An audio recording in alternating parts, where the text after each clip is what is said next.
Asbestos testing is required for every time you knock down a building or alter a building.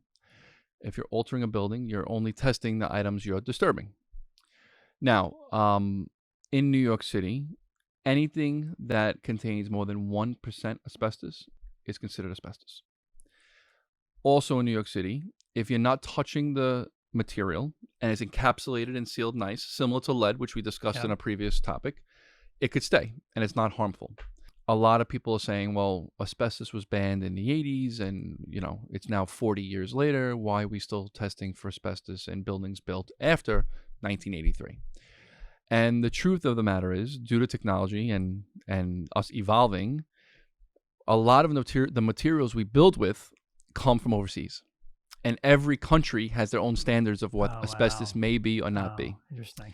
There was a story a while back about Home Depot who bought hundreds of thousands of pieces of sheetrock from Canada. And Canada's standard, and I'm just going to make up a number, let's just say it was 2%. Home Depot had to end up dumping all of the sheetrock because it contained more than 1% of asbestos, and they realized it and kind of got caught up in this issue. But listen, every day we're shipping things in from China. Items still have lead paint, which we discussed in a previous episode. So although your home was built after 83, there's a chance that it has materials that might not have a high level of asbestos, but it's more than 1%, and that's all the city of New York cares about. With respect to testing it, we would refer an asbestos company that tests and investigates asbestos, depending on what you're doing. They'll come in, they'll take a bunch of samples, send it to a lab. That lab will come back and tell you it's either yes or no with 1% of asbestos or not. And then they issue a report, which we use to submit to the city of New York to get your building permits. At what point do you know you might have asbestos in your home? What typically contains asbestos? In the cellars or basements, those 9x9 tiles, old plaster and lath walls. They use sometimes horse hair or asbestos fibers because there's a fire rating to asbestos.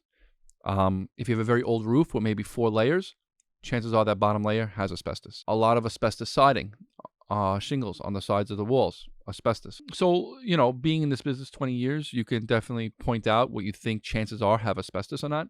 But you never know until you test because, again, it only has to contain 1% to be a problem. But listen, asbestos is a serious topic if you're exposed to it for long amounts of time over the course of years, right? Asbestosis, mesothelioma, causes lung cancer. And it's still in 2023 a big topic in New York City.